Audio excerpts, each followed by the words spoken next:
Muito boa noite, meus irmãos, minhas irmãs, tudo bem com vocês? É mais um momento de reflexão e alegria para mim estar reunidos aqui com vocês no nosso grupo do WhatsApp, nesse estudo de terça-feira do Evangelho. Eu resolvi fazer esse vídeo porque dessa forma eu achei mais seguro para todos nós com relação aos problemas que a gente às vezes percebe no grupo, né? E eu tenho isso também, né? Com a dificuldade com a internet. Então, eu resolvi fazer o vídeo. Me parece, pelo menos, que o vídeo dá menos problema, né? Se a pessoa de repente, em algum momento, tiver travar a internet ou tiver alguma dificuldade, ao menos ela tem a possibilidade de assistir no melhor momento e não vai perder aí o principal do estudo, né? Muitas vezes na aula online isso fica prejudicado. Eu mesmo, na última judiação, perdi boa parte da reunião em virtude do problema que aconteceu na internet. Então, fizemos esse vídeo para auxiliar. Nós vamos falar um assunto que é bem amplo, tem é, muito a se falar, né? Tem muito material. A doutrina espírita também fornece muito material de estudo.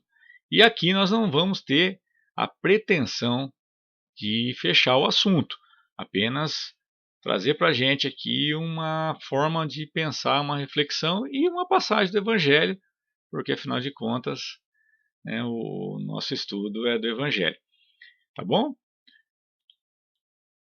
E o assunto que vamos trazer nessa noite são os sonhos, né? Então, os avisos por meio dos sonhos, eles desempenham um grande papel nos livros sagrados de todas as religiões, né? É com frequência a ocasião que os espíritos protetores aproveitam para se manifestar a seus protegidos, né, e lhes dar os conselhos mais diretos, né. São numerosos os exemplos autênticos de avisos por sonhos. Mas é necessário entender também, né, que muitas das vezes não é todo sonho, né, que tem aí o mesmo valor para todos nós, né, e que se deve ter assim tanta relevância, não é? Porque muitas das vezes isso daí ocorre devido à mente, né, à imaginação às vezes muito excitada, né? Você, por exemplo, se você assiste um filme muito agitado, de repente é comum você ao dormir ter uma noite de sono um pouco atrapalhada, né? Ou pelo menos sonhar com coisas assim, né? Então, se o filme de repente era um filme de corrida, então você também naturalmente pode ter, né, a mente excitada aí no caso a sonhar, né, com algo assim semelhante, com corrida, né, ou acidente, ou coisas desse tipo, né? Mas também é, sabido, né, que nesses momentos os espíritos se aproveitam para passar para nós alguma orientação, alguns conselhos. Por isso é tão interessante, né, que a gente aprenda aí a lidar, né, a saber a diferença, no caso, entre esses sonhos, né? Bem, que o sono é uma necessidade fisiológica, né, e nós precisamos muito do descanso do corpo. Isso todos nós sabemos, né? Porém, né, o espírito ele não precisa de descanso, né? E quando o corpo se relaxa, né, os laços, né, entre o espírito e o corpo eles ficam mais flexíveis e aí possibilita ao espírito o desdobramento, né, a libertação temporária ali, embora não seja total, mas a libertação do corpo físico. Então, nessa condição, o espírito tem a possibilidade de entrar em contato com o mundo espiritual. Porém, devido aí, né, à nossa condição física e orgânica, né, ao nosso cérebro, né, a todo o nosso aparelho físico, né, nós não temos a percepção total da experiência vivida no contato com o plano espiritual, né? O que nos resta são, portanto, alguns fragmentos de lembranças, né, daquela experiência. E esses fragmentos de lembranças são os chamados sonhos, né? E a gente sabe, né, que os espíritos, na pergunta 459, né, os espíritos respondem para Kardec que os espíritos influenciam em nossas vidas muito mais do que supomos. Não é isso? Então, através do sono, a possibilidade de influência é muito maior, já que estamos ali no plano espiritual um pouco mais livres, né, do nosso aparelho físico, estamos mais para o lado de lá, né, do lado espiritual, do que do lado físico, né?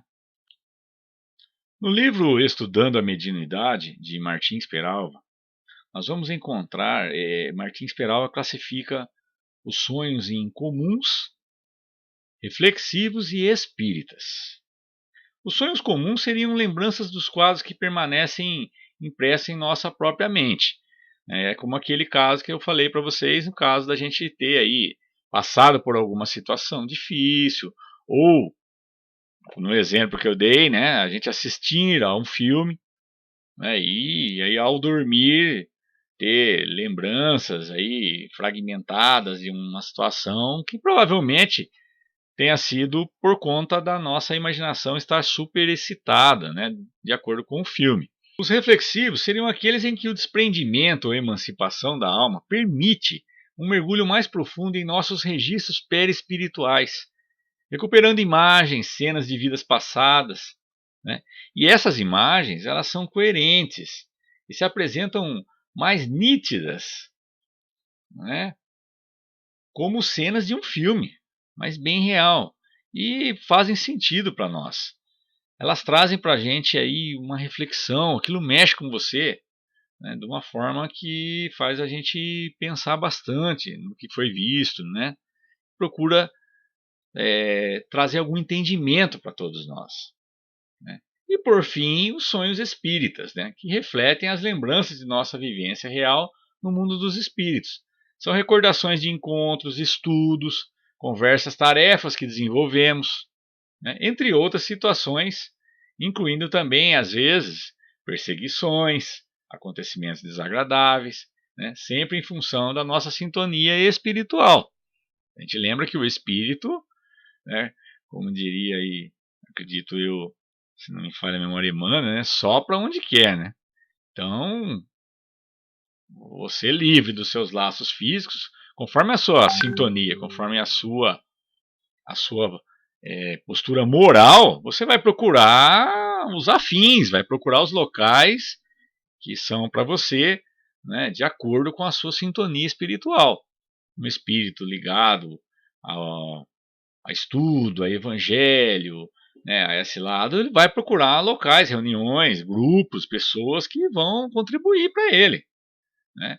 Um espírito aí leviano, ainda atrasado, que busca ainda os prazeres, vocês imaginam para que lado que vai, não é? Pode esperar que vai para cada lugar que eu não quero nem falar, não é verdade? Na Revista Espírita de dezembro de 1858, em uma mensagem reproduzida sob o título Dissertações de Além-Túmulo, o sono, um espírito que não quis se identificar orienta para que aprendamos a distinguir bem duas espécies de sonho. A primeira seria a lembrança daquilo que o nosso espírito viu durante o sono. A segunda, a lembrança da alma itinerante desligada do corpo. Ele lembra que este é o sonho dos profetas judeus e de alguns adivinhos indianos, né? Este sonho pode nos servir, né, como um alerta, né? Algo que venha para nos preparar para o que vai virar, né, o que vai acontecer. Por isso, era o sonho considerado aí o sonho dos profetas, né? Uma pessoa que podemos citar aqui um caso, né, o presidente Lincoln, Abraham Lincoln, viu em sonho cenas de seu próprio velório, uma semana antes de ser assassinado. E esse fato ele revelou ao seu amigo Ward Lehman, que escreveu esse episódio em seu diário. né? Olha só. Então ele previu que ele iria ser assassinado, né? Que ele iria morrer em breve, né? Sobre esse tipo de sonho, né, que mostra o futuro, Allan Kardec, no livro A Gênese, na parte segunda do capítulo 14, acrescenta a percepção de criações fluídicas do pensamento do próprio sonhador, provavelmente causadas pela exaltação de crenças, por lembranças retrospectivas, né? Por gestos, gostos, desejos, paixões, temor, remorsos, né? Pelas preocupações habituais, pelas necessidades do corpo ou por um embaraço nas funções do organismo. Finalmente, por outros espíritos com objetivo, benévolo ou malévolo, conforme a sua natureza, né? Em suma, Kardec propõe causas orgânicas, psicológicas, parapsicológicas e espirituais aos sonhos, muito antes de Freud, hein? Muito antes de Freud, em seu livro A Interpretação dos Sonhos. Apresenta a instância da mente até então ignorada, né? O inconsciente. No livro dos Espíritos, nós vamos encontrar no capítulo 8 a parte que fala sobre a emancipação da alma. O subitem o sono e os sonhos, né? Iniciando aí pela pergunta número 400. E um pouquinho antes disso, nós vamos ter a seguinte pergunta. Na pergunta 396, Kardec pergunta o seguinte: algumas pessoas julgam ter vaga recordação de um passado desconhecido que se lhes apresenta como uma imagem fugitiva de um sonho, que em vão se tenta reter. Não há nisso uma simples ilusão? E os espíritos falam o seguinte, que algumas vezes é uma impressão real, mas também frequentemente não passa de mera ilusão, contra a qual precisa o homem pôr-se em guarda, porquanto pode ser efeito de superexcitada imaginação.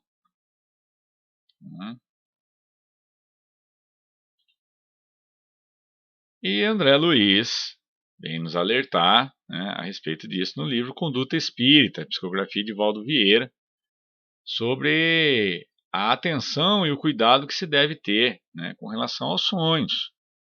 Ele considera muito essa questão, né, muitas vezes de achar que tudo que se sonha e se lembra tem que ser levado e dado uma tremenda relevância, não é? Quando muitas vezes pode isso ser fruto da nossa própria imaginação, né? Diante de tudo que a gente já falou, dos acontecimentos, de alguma coisa que, né, de repente mexeu com a gente durante o dia e que no nosso sono, né, vem, né, em forma de sonho, para a gente elaborar isso, né? Essa parte de sonho, isso daí, quem é bom para falar sobre isso daí é o Wilton, né? Ele que é muito bom para mexer com isso, né? Para falar sobre isso. Então, o que André Luiz fala também, e tem até um capítulo que fala exclusivamente sobre isso, né? A conduta espírita com relação aos sonhos, é que a gente deve tirar de tudo o que há de há o que é moral, o que é um conselho, o que é algo que pode nos servir de alerta, né? O que tem alguma base nesse sentido, né? Aproveitar isso, né? E não ficar se fazendo alarde, né? E nem tampouco também fazer uso também disso daí para jogos de azar, ou porque aí, né, realmente não tem nada a ver com a conduta espírita, né? Então, André Luiz pede para isso, para que a gente tenha atenção, né, com relação a isso daí. Você sonhou, acordou, lembrou de alguma coisa? Procura ver se aquilo ali tem algum sentido para você, no sentido moral, de trazer alguma reflexão ou alguma coisa para ficar alerta, né, nesse sentido, e não algo para que você venha ficar, né, totalmente à mercê de eu preciso conversar com alguém sobre isso, né, faz todo aquele estardalhaço, né? Não tem necessidade disso, não é verdade? Então Kardec deixou um material muito legal para a gente estudar, que fala sobre os sonos, né? Por exemplo, a pergunta 401. Durante o sono, a alma repousa como o corpo? E a resposta, não, o espírito jamais está inativo. Durante o sono, afrouxa-se os laços que prendem ao corpo e não precisando, então, da sua presença, né, ele se lança pelo espaço e entra em relação mais direta com os outros espíritos. Por isso a importância aí também daquela questão da sintonia, né, para que ele possa estar em contato com bons espíritos, receber bons conselhos, e isso aí é muito importante. Na 402, olha que legal. Como podemos julgar da liberdade do espírito durante o sono? Pelos sonhos, olha a dica que os espíritos nos passam. Né? Pelos sonhos. Quando o corpo repousa, acredita ter o espírito mais faculdades do que no estado acordado, né? Quando a gente está acordado em vigília. Né? Lembra-se do passado e, algumas vezes, prevê o futuro. Lembra do caso que a gente conversou aqui sobre, né, Lincoln, né? Ele diz que esses espíritos, quando dormem, vão para junto dos seres que lhes são superiores, né? E com eles viajam, conversam, se instruem, né? Trabalham mesmo em obras que se despertam, se deparam concluídas quando volvem morrendo na Terra ao mundo. Né? Então, olha que bacana, né? Já pensou? A gente trabalhando no plano espiritual, conhecendo lugares, né? Frequentando estudos. E Kardec vai aprofundando nesse assunto, com as perguntas. Né? E na 407, ele até pergunta se é necessário o sono completo para a emancipação do espírito. E a resposta é não. Basta que os sentidos entrem em torpor para que o espírito recobre a sua liberdade. Para se emancipar, ele se aproveita de todos os instantes de trégua que o corpo lhe concede, desde que haja prostração das forças físicas vitais, né, das forças vitais, o espírito se desprende, tornando-se tanto mais livre quanto mais fraco for o corpo.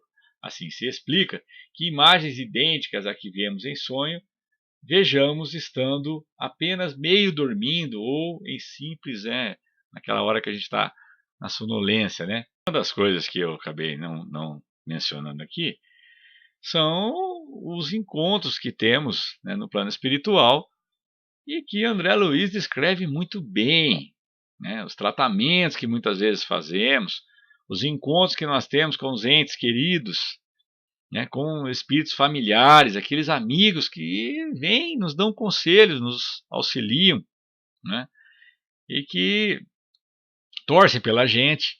Né, e lá do plano espiritual temos a possibilidade desses reencontros, que deve ser algo realmente muito, muito bom, né? Nós vamos encontrar alguns casos muito interessantes na Revista Espírita. Né? Um deles é a de uma evocação que Kardec faz, uma reunião mediúnica de um espírito, de um irmão que sofria de paralisia cerebral, que se encontrava impossibilitado de se comunicar. Essa pessoa não falava, né, não tinha possibilidade de falar.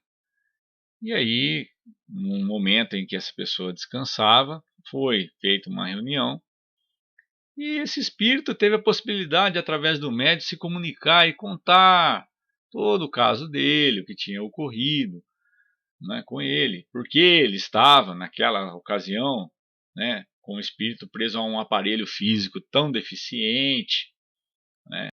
Então, gente, tão importante quanto ter esse dom do sonho, né, de ter essa capacidade, né, de lembrar inteiro o teu sonho, tudo é a sua é interpretar esse sonho, né?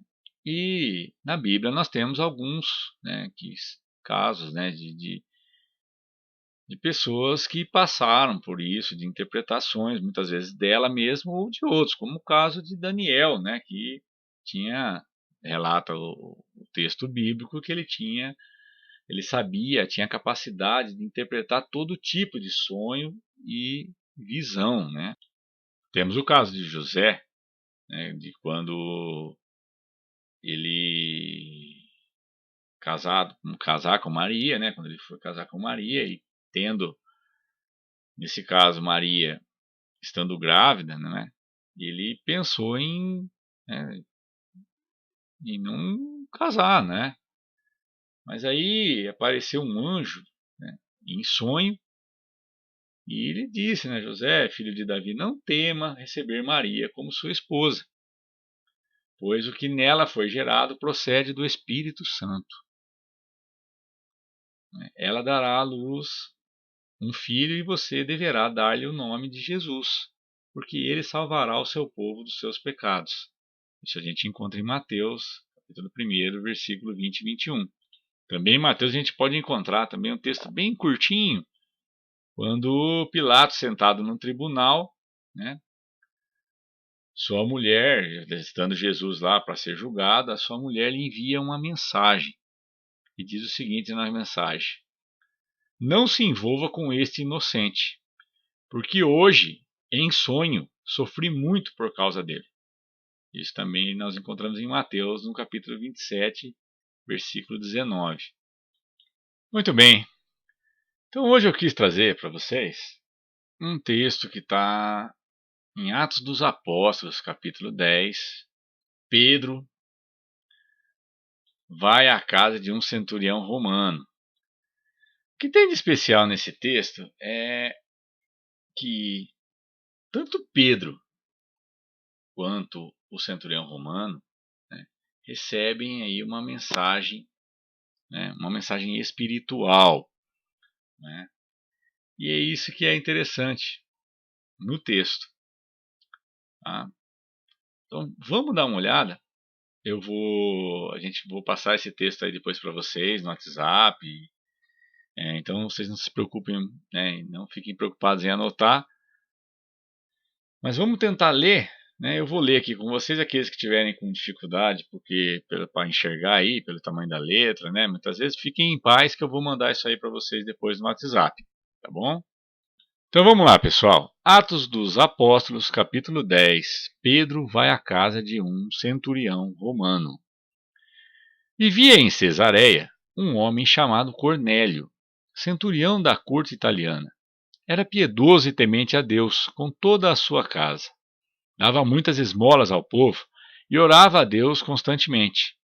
Ele viu claramente em uma visão, cerca da 9ª do dia, e aí, gente, essa questão da 9ª do dia, a gente tem que lembrar que eles, né, o jeito deles marcarem o horário, né, do dia era diferente do nosso, né?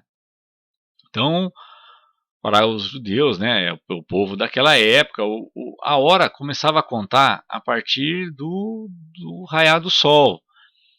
Então, para eles, o horário contava a partir das 6 horas da manhã. É isso? Então, a 9ª do dia devia ser por volta mais ou menos das 15 horas. Cerca da 9ª do dia, o anjo do Senhor, entrando em sua casa e chamando-o, Cornélio, fixando os olhos nele e cheio de temor, perguntou-lhe: que há, Senhor?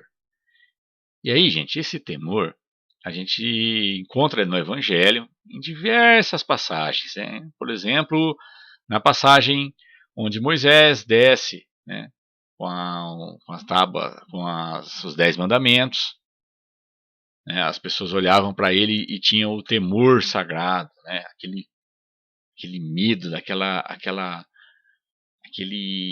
olhar, né, angelical, né, aquele olhar de quem está acompanhado do divino, né, traz esse temor para quem olha assim. Né.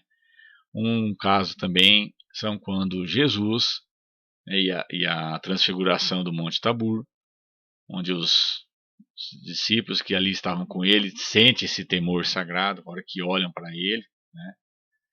Também acontece no julgamento de Estevão, quando Estevão entra, né, para ser julgado, as pessoas olham para ele e sentem esse temor, né, que indica que aquele ser veio da parte de Deus. Né. Então, tem uma força espiritual muito grande. Né. Então, perguntou-lhe: que há, Senhor? E o anjo lhe disse: tuas orações e tuas esmolas subiram até a presença de Deus, e ele se lembrou de ti. Agora, pois, envia alguns homens a Jope e manda chamar Simão, cognominado Pedro. Ele está hospedado em casa de certo Simão, curtidor, que se encontra junto ao mar. Bom, e aí, pessoal, eu trouxe aqui um mapa, que eu acho que vai ficar um pouco difícil assim da gente enxergar, mas a distância aproximada é isso aqui, ó. Tá? Aqui é Cesareia, tá bom? E Jope ficava bem aqui, ó. A gente vê aí que não é tão perto, né? Uma distância até longa, bem longa mesmo, né? Assim que se retirou o anjo que lhe falara, Cornélio chamou 2 de seus empregados que estavam a seu serviço, explicou-lhes tudo e enviou-os a Jope. No dia seguinte, enquanto caminhavam e estando já perto da cidade, Pedro subiu ao terraço da casa por volta da 6ª hora. E aí a gente lembra que é o mesmo caso, né? Para orar. Sentindo fome, quis comer. Daí a gente lembra, né, pessoal, que a 6ª hora de lá, né, se o dia começava às 6 horas, né, devia ser por volta ali do meio-dia, né? Horarinho do almoço mesmo aí, né? Então Pedro subiu ao terraço da sua casa por volta da 6ª hora para orar. Sentindo fome, quis comer. Enquanto lhe preparavam o alimento, sobreveio-lhe um êxtase. Ele entrou em um estado de êxtase, né? Devia ter deitado um pouco ali, né?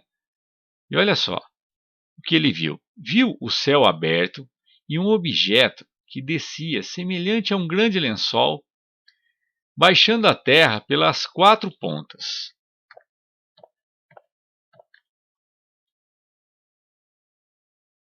Dentro havia todos os quadrúpedes e répteis da terra e aves do céu. Uma voz lhe falou: Levanta-te, Pedro, e mola e come. Pedro, porém, replicou: De modo nenhum, Senhor. Jamais comi coisa alguma profana e impura. De novo, pela 2ª vez, a voz lhe falou: Ao que Deus purificou, não chames tu de profano. Sucede isto por 3 vezes, e logo o objeto foi recolhido ao céu. Enquanto Pedro, no seu íntimo, hesitava sobre o significado da visão que tivera, os homens enviados de Cornélio, tendo perguntado pela casa de Simão, pararam junto à porta. Chamaram e se informaram se era ali que se hospedava Simão, cognominado Pedro. Entretanto, meditando ainda Pedro sobre a visão, disse-lhe o Espírito: Alguns homens estão aí à tua procura. Desce, pois, e vai com eles sem hesitação, porque fui eu que os enviei. Descendo então Pedro ao encontro desses homens, disse: Aqui me tendes, sou eu a quem procuras. Qual o motivo da vossa vinda? E responderam: O centurião Cornélio, homem justo e temente a Deus, de quem toda a nação judaica dá bom testemunho, recebeu de um santo anjo o aviso para chamar-te à sua casa, para ouvir as palavras que tens a dizer. Convidando-os então a entrar, deu-lhes hospitalidade. No dia seguinte, levantou-se e partiu com eles. Alguns dos irmãos que eram de Jope acompanharam-no. Mas um dia e entrou em Cesareia. Cornélio estava aguardando-os e tinha convidado seus parentes e amigos mais íntimos. Quando Pedro estava para entrar, Cornélio saiu-lhe ao encontro e prostou-se a seus pés, adorando-o. Mas Pedro reergueu-o, dizendo: Levanta-te, pois eu também sou apenas um homem. E falando amigavelmente com ele, entrou. Encontrando muitos ali reunidos, assim lhes falou: Bem, sabeis que é ilícito a um judeu relacionar-se com um estrangeiro ou mesmo dirigir-se à sua casa. Mas Deus acaba de mostrar-me que a nenhum homem se deve chamar de profano ou impuro. Por isso vim sem hesitar, logo que chamado. Pergunto, pois, por que razão me chamastes? Cornélio respondeu: Faz hoje 3 dias, por esta mesma hora, estava eu fazendo a oração pela hora nona em minha casa, quando Diante de mim prostrou-se um homem de vestes resplandecentes e disse-me: Cornélio, tua oração foi ouvida e tuas esmolas foram levadas diante de Deus. Manda, pois, alguém a Jope a chamar Simão, cognominado Pedro, e ele está hospedado em casa de Simão, o curtidor, à beira-mar. Imediatamente mandei chamar-te, e tiveste a bondade de vir. Aqui estamos, pois, todos nós diante de ti, para ouvir tudo o que te foi ordenado por Deus. E aí, né, tem a continuação e Pedro diz o seguinte, né? Discurso de Pedro em casa de Cornélio. Tomando então a palavra, Pedro falou: Dou-me conta, em verdade, de que Deus não faz acepção de pessoas. Quer dizer, não faz. Deus não é parcial, né? Deus não separa, né, as pessoas. Mas que, em qualquer nação, quem o teme e pratica a justiça lhe é agradável. Tinham, via de regra, né, de não se misturar aos gentios, né, aqueles que não acreditavam, aqueles que tinham, viviam, né, não de acordo com os preceitos. Né. E aí, né, através dessa visão, desse sonho, né, e é interessante porque há uma ligação entre os dois, né, percebe aí, né, Cornélio sendo usado para mostrar para Pedro, né, que ele não deveria tratar diferente, né, os gentios dos outros judeus. O que a gente tinha para hoje era isso. Agora a gente vai para a nossa sala de bate-papo no WhatsApp. Tá bom? Um grande abraço. Vamos lá. Até lá.